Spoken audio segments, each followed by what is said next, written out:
সুন্দরবনের মায়াবী দ্বীপ বনশ্যামনগর। রামনগর থেকে বনশ্যামনগর ঘাট নৌকায় করে এলাম।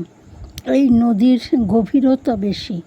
যত ঘূর্ণিঝড় হয় সব এই বনশ্যামনগরেই হয়। জায়গাটা খুবই ভালো, সবুজ গাছে ঘেরা। এখানে প্রধান ব্যবসা হচ্ছে মাছ ধরা। বড় বড় ট্রলারে করে সমুদ্রে মাছ ধরতে যায় এবং পুকুরে ওপারে সারি সারি তাল গাছ আছে, ছবির মতো দাঁড়িয়ে আছে। পুকুরের শালুক ফুল ফুটে আছে, সবুজে সমারোহ। যে মন সুন্দর তেমনই ভরপুর।